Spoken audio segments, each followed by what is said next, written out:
1 MDB warisan Najib beban negara.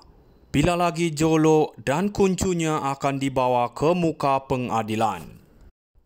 Kes 1 MDB semakin menjengkelkan rakyat Malaysia. Hari ini kita dikejutkan lagi dengan pendedahan terbaru. Riza Aziz, anak tiri Najib Razak, menggunakan dana rakyat sebanyak 248 juta US dollar untuk berjudi dan berfoya-foya di Hollywood.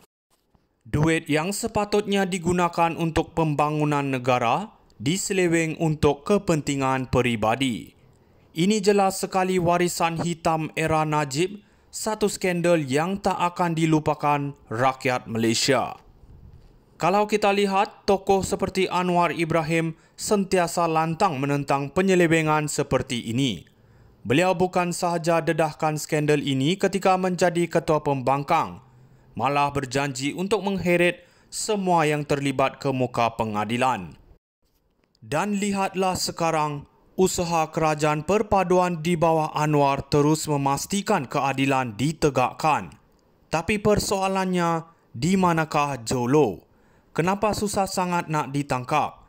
Jelas pentadbiran Anwar berdepan cabaran besar untuk mengembalikan maruah negara selepas dimalukan di pentas antarabangsa oleh orang seperti Najib dan kroninya.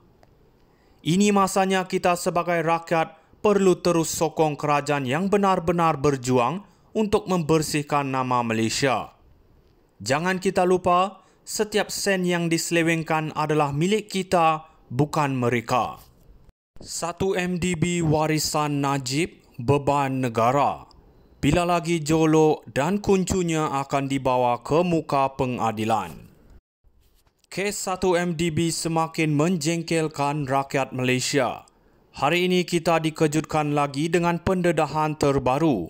Riza Aziz, anak tiri Najib Razak, menggunakan dana rakyat sebanyak 248 juta US dollar untuk berjudi dan berfoya-foya di Hollywood.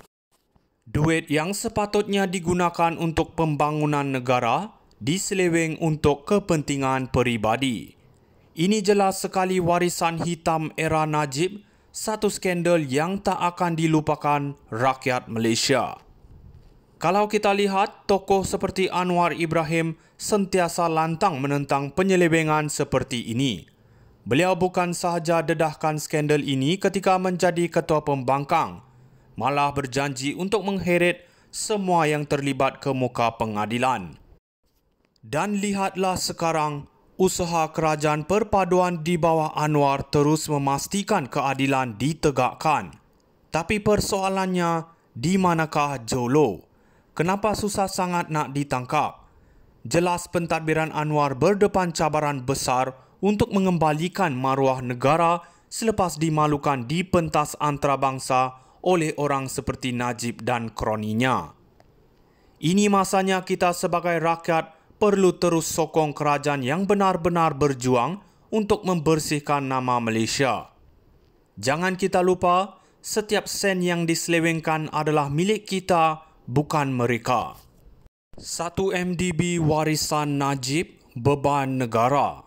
Bila lagi Jolo dan kuncunya akan dibawa ke muka pengadilan. Kes 1 MDB semakin menjengkelkan rakyat Malaysia. Hari ini kita dikejutkan lagi dengan pendedahan terbaru. Riza Aziz, anak tiri Najib Razak, menggunakan dana rakyat sebanyak 248 juta US dollar untuk berjudi dan berfoya-foya di Hollywood. Duit yang sepatutnya digunakan untuk pembangunan negara diseleweng untuk kepentingan peribadi. Ini jelas sekali warisan hitam era Najib, satu skandal yang tak akan dilupakan rakyat Malaysia. Kalau kita lihat, tokoh seperti Anwar Ibrahim sentiasa lantang menentang penyelewengan seperti ini. Beliau bukan sahaja dedahkan skandal ini ketika menjadi ketua pembangkang, malah berjanji untuk mengheret semua yang terlibat ke muka pengadilan.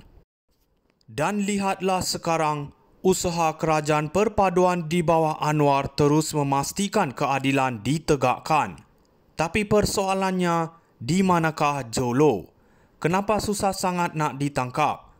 Jelas pentadbiran Anwar berdepan cabaran besar untuk mengembalikan maruah negara selepas dimalukan di pentas antarabangsa oleh orang seperti Najib dan kroninya. Ini masanya kita sebagai rakyat perlu terus sokong kerajaan yang benar-benar berjuang untuk membersihkan nama Malaysia. Jangan kita lupa, setiap sen yang diselewengkan adalah milik kita, bukan mereka. 1 MDB warisan Najib, beban negara. Bila lagi Jolo dan kuncunya akan dibawa ke muka pengadilan. Kes 1 MDB semakin menjengkelkan rakyat Malaysia. Hari ini kita dikejutkan lagi dengan pendedahan terbaru. Riza Aziz, anak tiri Najib Razak, menggunakan dana rakyat sebanyak 248 juta US